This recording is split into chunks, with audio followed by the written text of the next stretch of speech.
Hello everybody. A few years ago I did a video on 70 Chevelle cowl induction video, wiring, and a little bit later I showed another one trying to explain how the flap works. That's easy. The flap works because it's vacuum operated, but one thing that I didn't have right, it turns out I didn't have it right on that wiring video. I made a mistake of believing a Chevelle foreign. Now my car was originally a cowl induction car.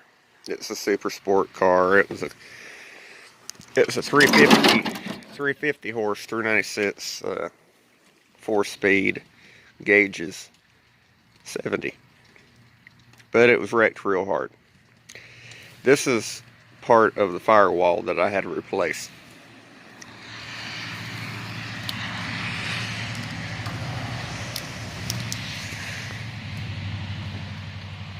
This here is where your gas pedal goes through. This is where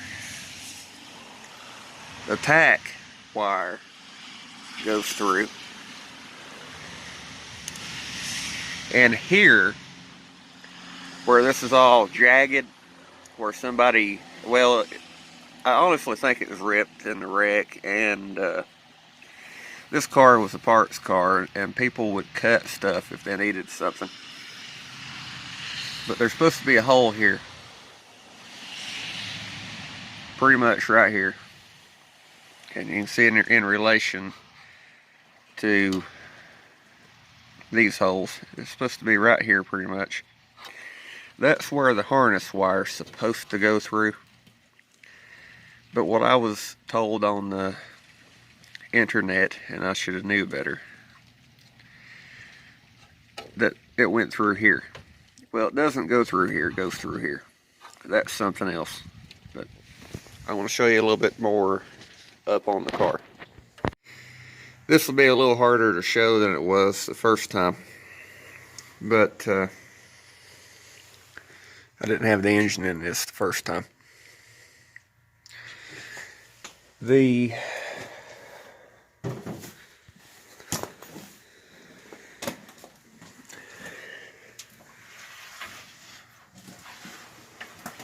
Okay, trying to get over in here.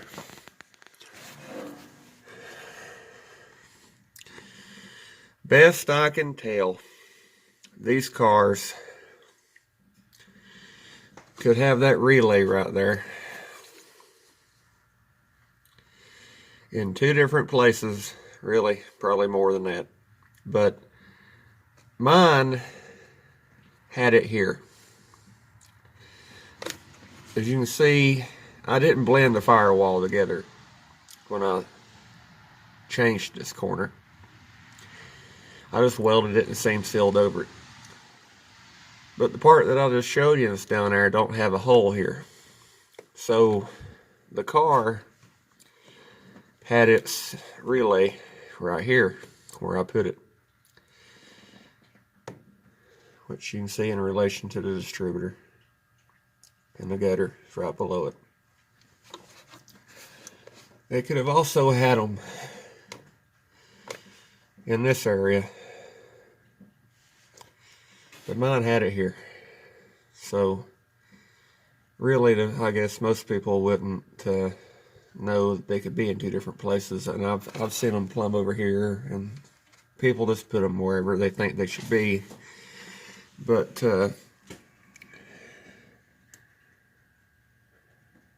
basically, I'm trying to get it where you can see it. I got a lot of wires and stuff added onto this.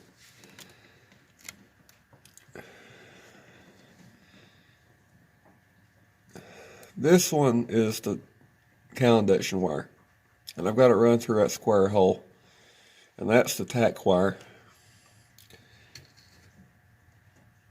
that should actually be closer to where my finger's pointed. And eventually I might re-drill that hole eventually and put that wire down here. But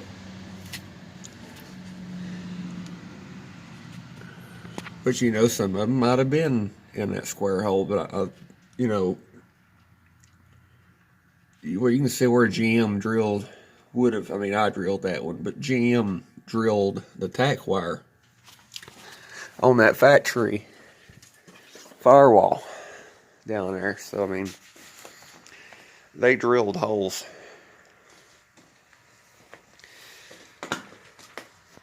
Oh, and I'll include this too, because it seems to interest people. You got an inner flap. I don't know if you can see it. You have an inner flap where those wires run. That's controlled by a pedal switch on this one. Anyway, I don't know if that's the way the factory one was or what, but I didn't have any of that. See, Dad sold everything. That's a reproduction cowl induction head flap and solenoid. But as you can see from the rest on this side of that hood, it's an original hood. The hood's original, but the flappers repop. The hood being original is all I was worried about. The flapper being original didn't matter that much to us. It's crowded where this car is, but under here, you know, which this is aftermarket. This is a reproduction harness. This part of it is. I have no idea what this stuff's actually supposed to look like, because everyone I've found pictures of so far has been tampered with. But if you're watching this to learn how to install your kit, the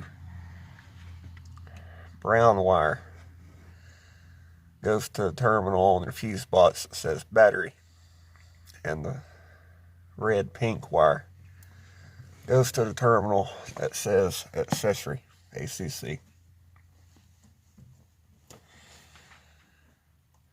And I just ran it up over the column, and it runs down here to this switch. And both those wires, this is hard to see, both these wires are pink here, so it don't really matter which way you hook those two. This pedal switch bracket, it's just, you know, it's a reproduction bracket. And the switch,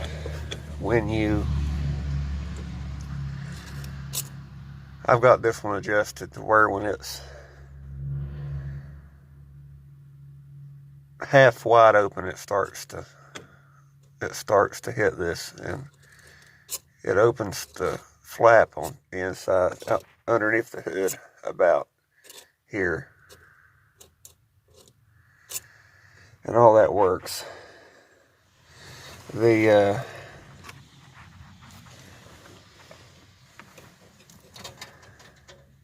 rubber's kind of rotten for the tack wire, so I seam sealed it and it fell back out. But that's where the tack wire comes out, and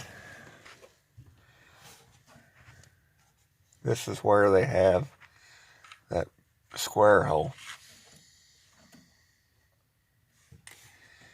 But that's actually supposed to be, from what I've been looking and everything, supposed to be right here.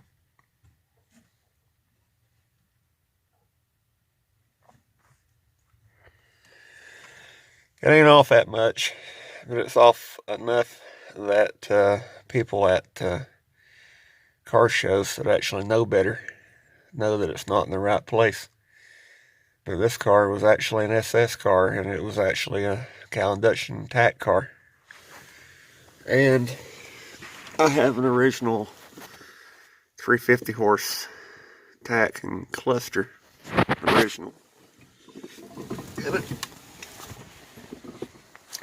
course, I have the Sun Super Tack too. That's just because this car's supposed to be a 70s car.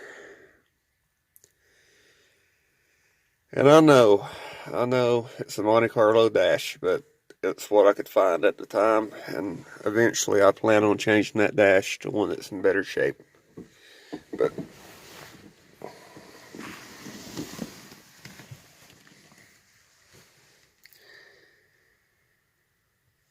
oh,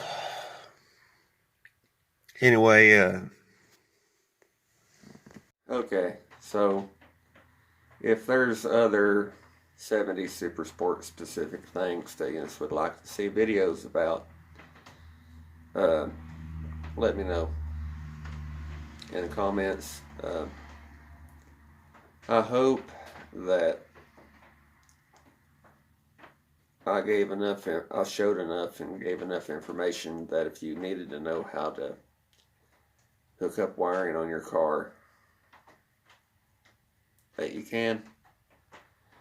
If you liked the video, I would appreciate a subscribe, like, share, whatever you want to do. I'll see you again next time, and bye.